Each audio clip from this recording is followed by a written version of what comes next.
It's a national championship edition of Martin and Monaco as the Michigan Wolverines are your men's national March Madness champions. Alex, let's start the show.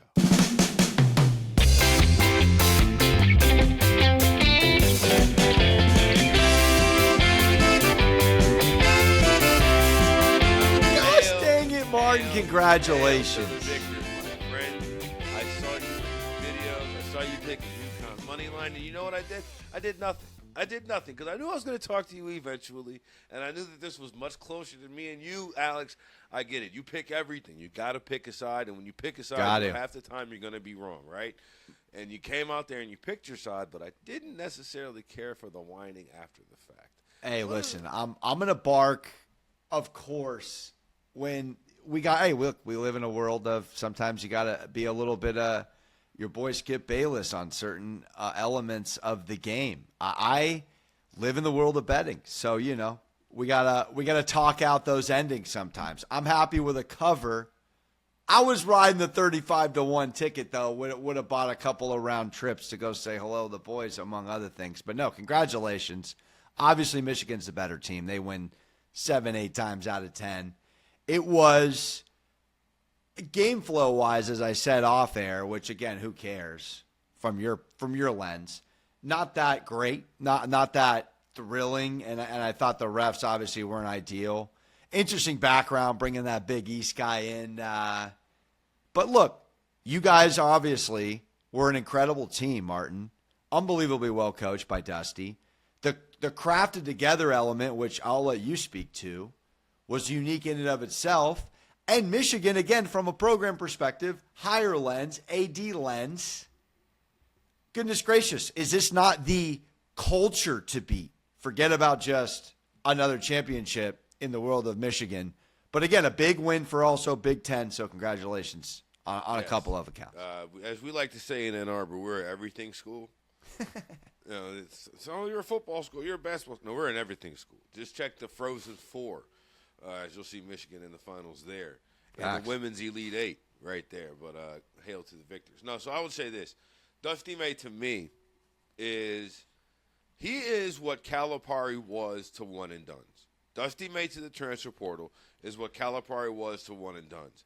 But Dusty May is a better coach at basketball, right? Calipari has always been an elite recruiter of talent. He can get the buy-in from his guys, right?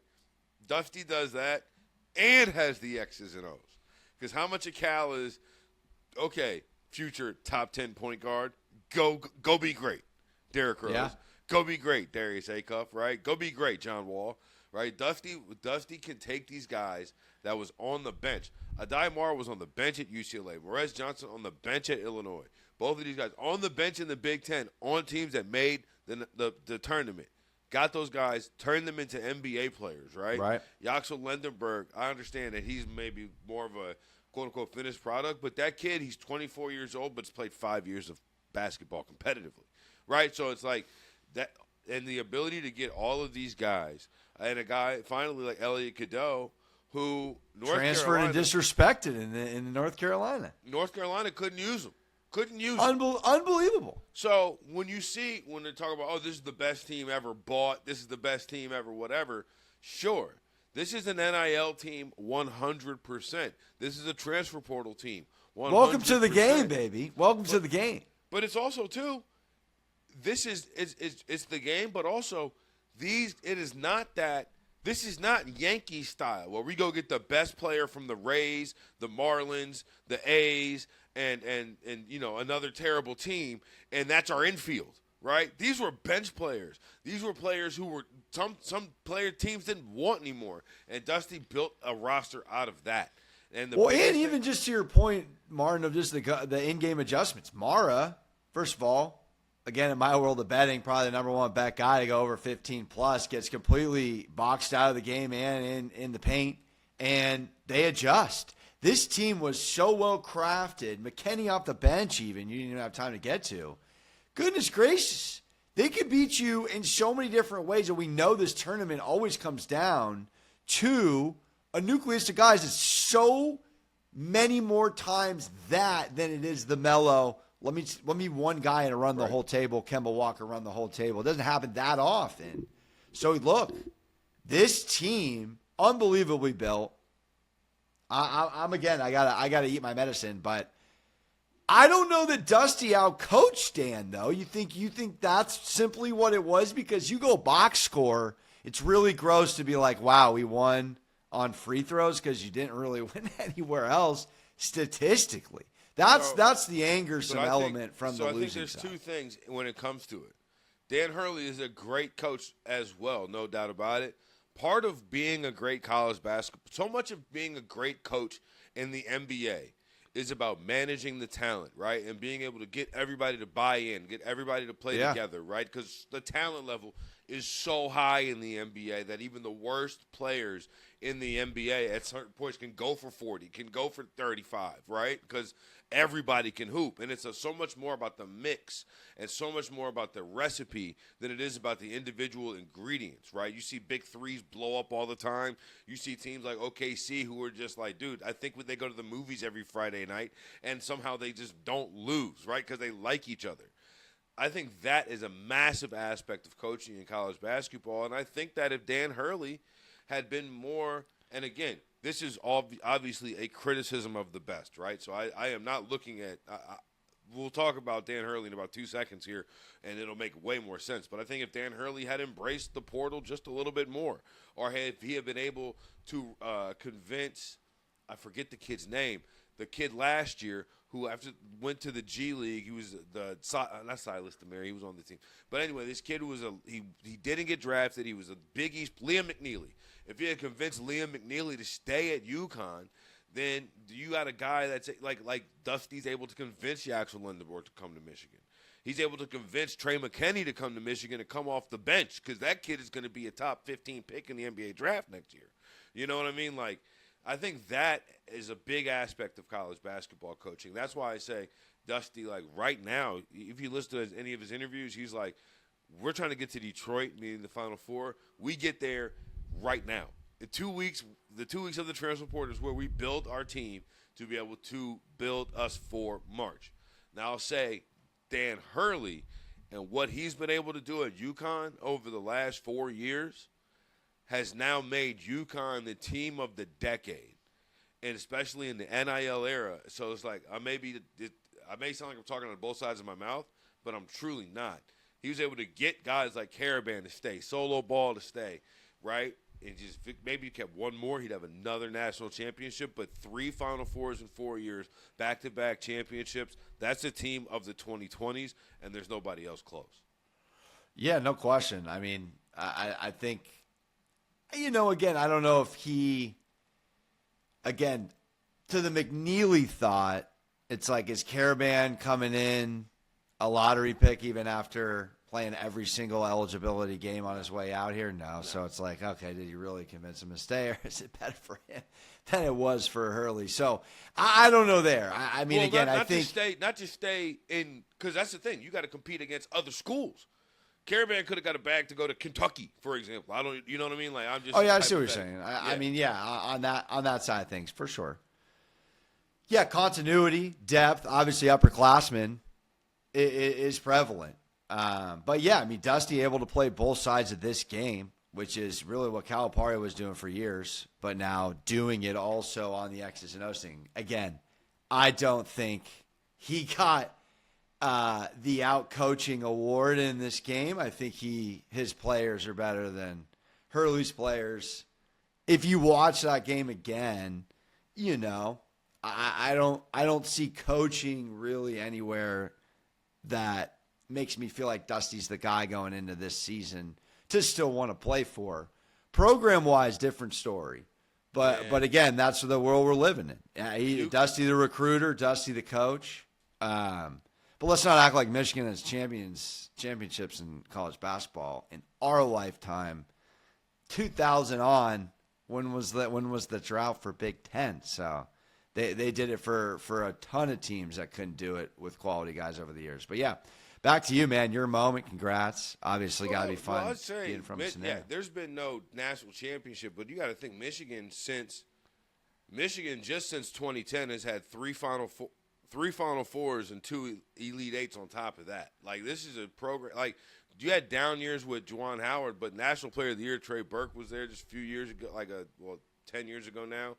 Anyway, but the thing with Hurley is I think it's fascinating to see how he's going to be able to kind of, like, rebuild now that Caravan and those type of guys are gone. I don't doubt his ability, but when you see Dusty May win a game in which they hit 2 3-pointers and the Big Ten Player of the Year is a non-factor, I was like, to me, that shows like a level of being steady at the wheel of a guy calling the right plays, because Merez Johnson and Mara were able to eat that game alive. But I do think I could just go back and forth with you all day though and be like, nah, you got double-digit more free throws and UConn couldn't hit a gosh damn basket. But all right.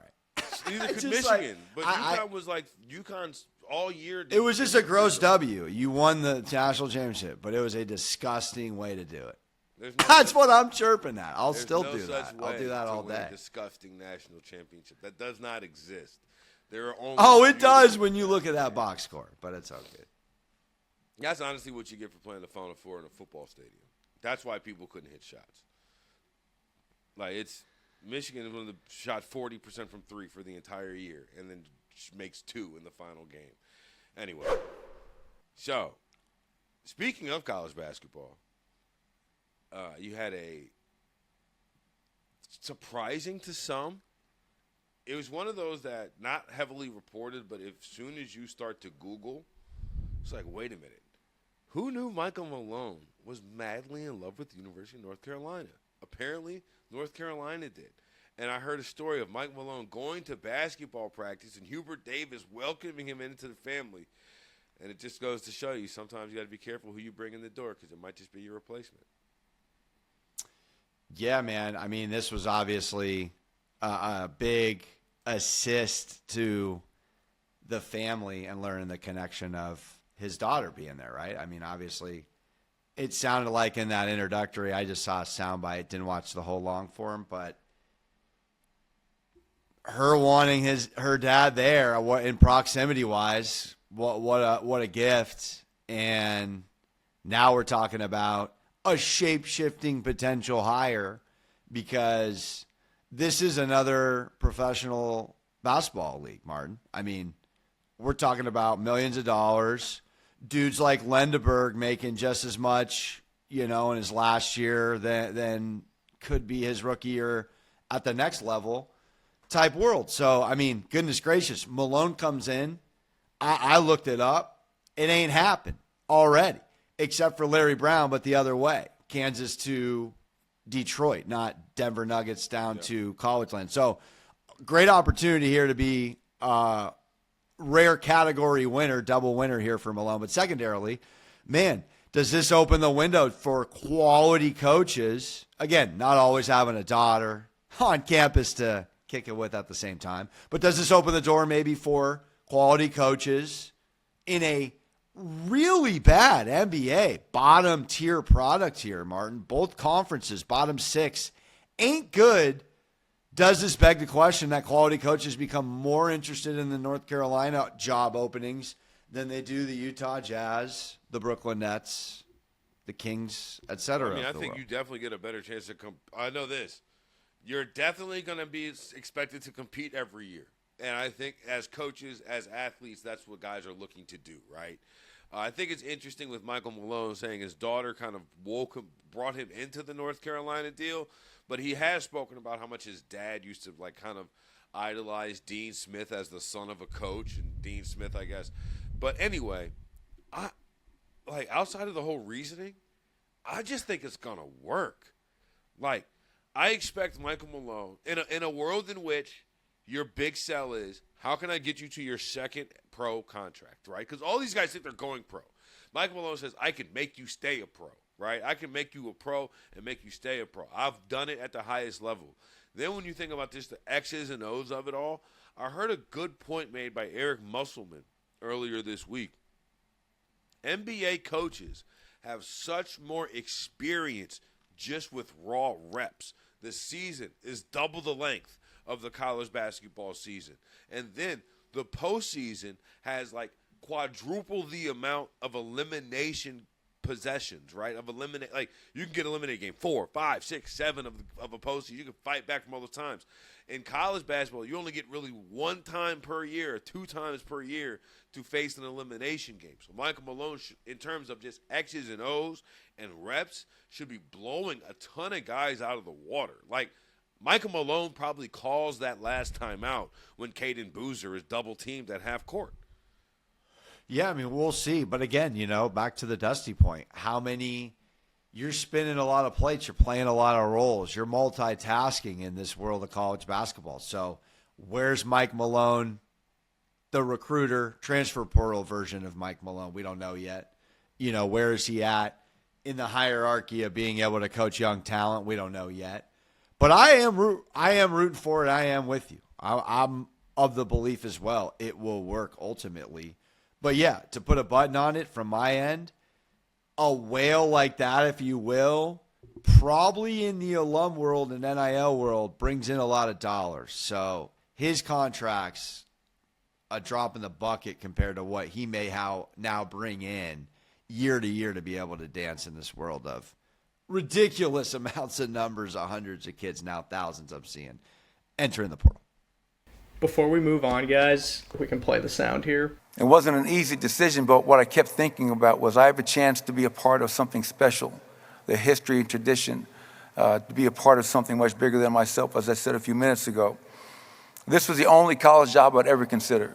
If any other job, I wouldn't even answer the phone. So hearing that, does that inspire more or less confidence for you as if you're a UNC fan? Does it sound like he really is all in on being a college head coach? No, I mean, if you want me to hop in here, Martin, it sounds like he's there because his daughter wants him there. Let's just call it what it is, But does that affect your confidence in him, or he's a great coach, so does it even matter why he's there, how much he wants to be there? Like if he's just going to be the best coach in college basketball? Does it question his commitment? I don't know. Maybe. I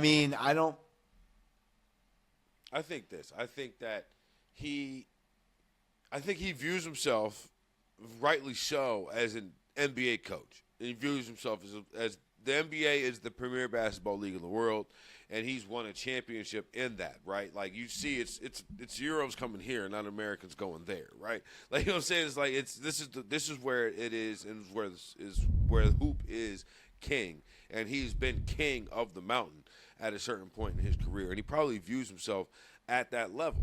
I'll say this though.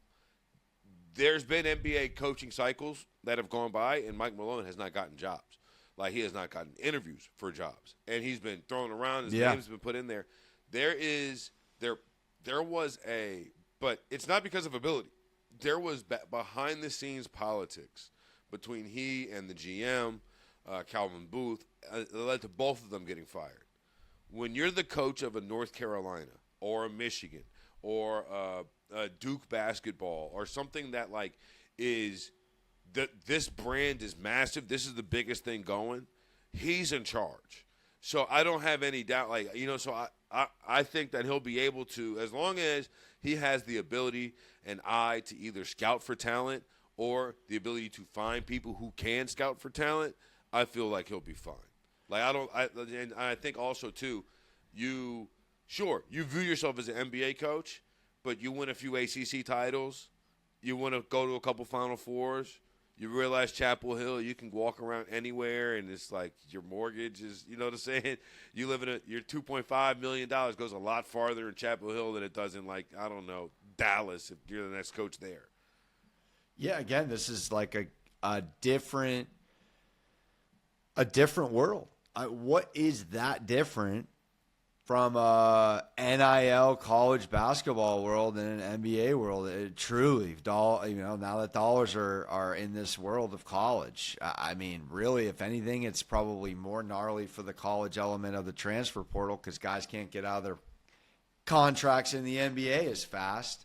And really now we're talking about, again, an apron world that has a lot of layers to it and a lot of pushback from it on an NBA side of things. So, yeah, going to be very interesting as we keep Speaking pushing. of that aprons world, dive into the NBA, because you now have this dreaded, drastic 65-game rule, of which all NBA injustices are now being met. Luka Doncic likely won't be first-team All-NBA. You know what? Who knows? You know what, Alex? Me and you might be first-team All-NBA when this thing is all said and done, because you know what? I know you've been to more than 65 Knick games this year. Listen, I want to hear more about where you're at with it, though, because I know you had a take on Fox Sports Radio on it. I didn't get a chance to listen to it. Where are you at with that Luka element? Because I do want to see if you're making the game better here, man. So for me, I know that the take is just abolish the 65-game rule. It's not fair. I'll say this. If you want an individual award, I have no problem with the 65-game rule.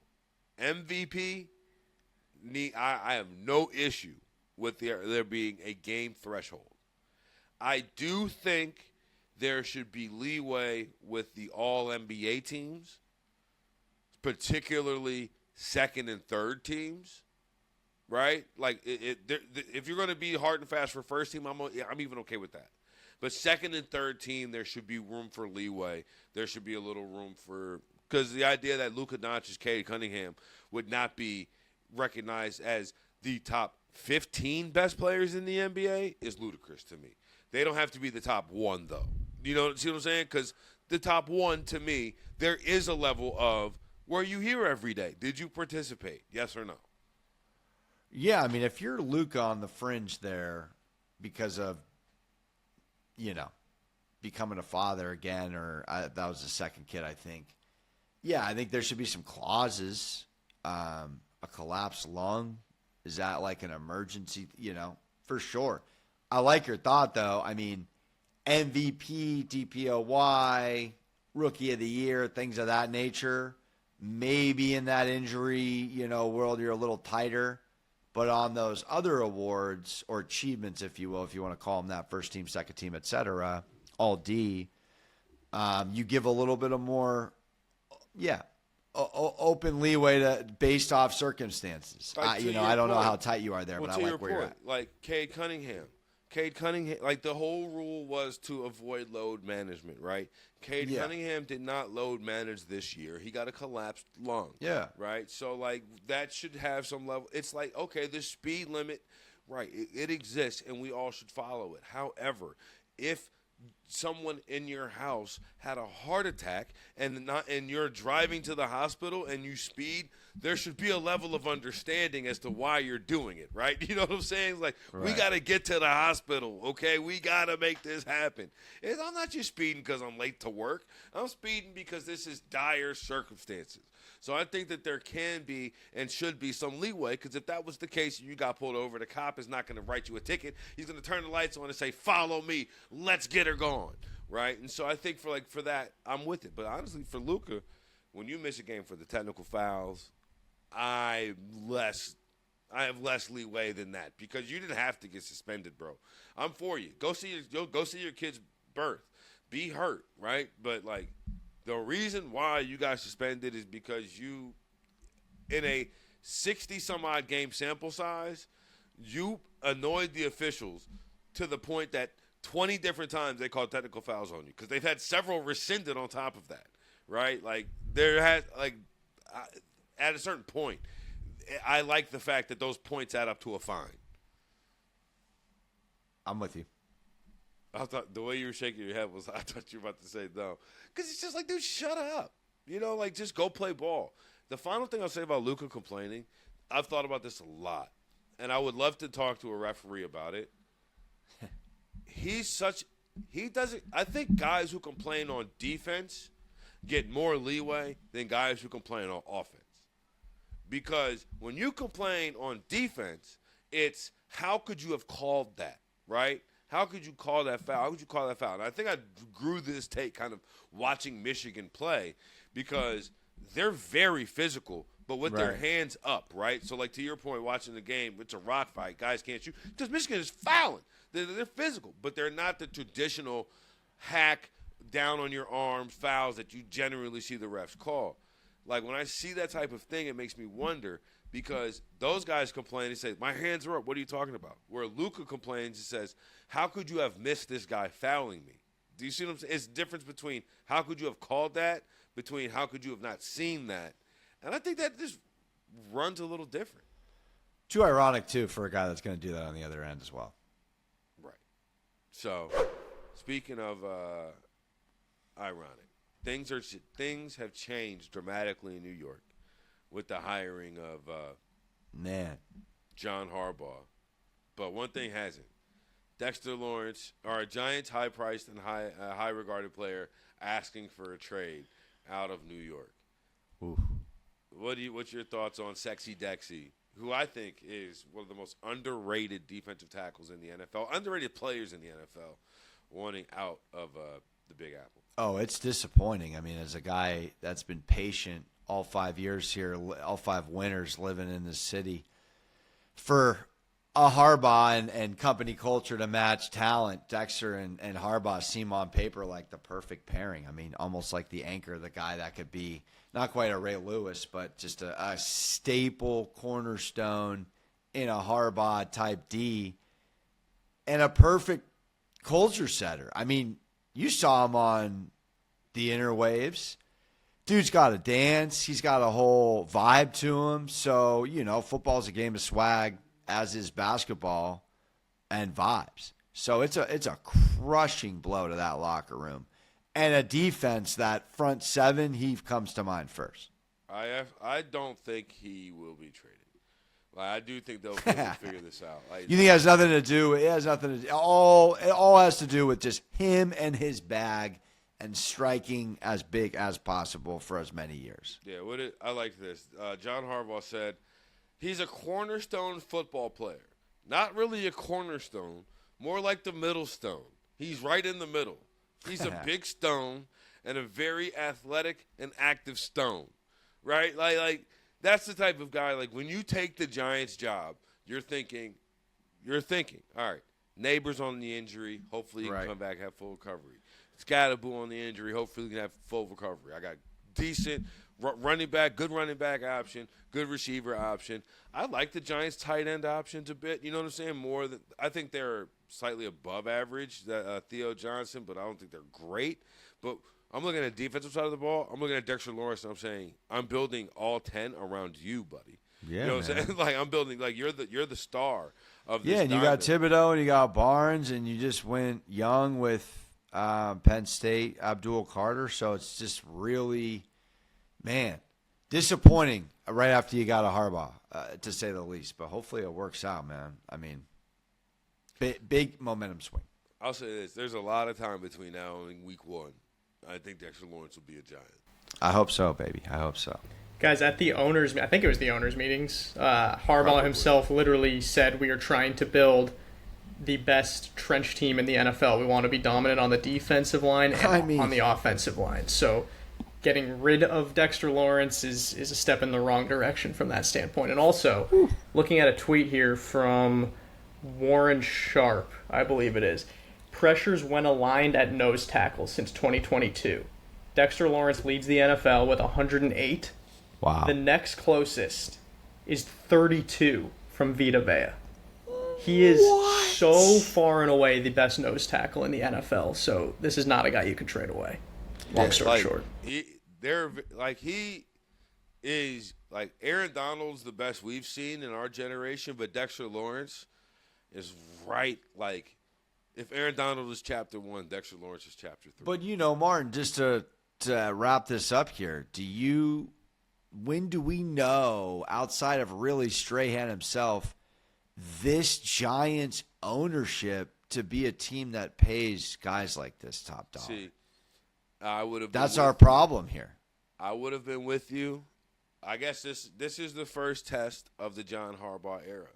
Are they going to spend or are they going to save? John knows he can't let Dexter Lawrence walk out the door. He's a madman if he does, right? John's been bad start, man. Bad start. He knows he can't let that happen. The Jack Harbaugh quote won't even work anymore. Who's got it better than us? Whoever's a lot of people, dude. If Dexter walks out the door, baby. So we did the Ringer's top 10 quarterbacks in the NFL. And it was Steven Ruiz or whatever.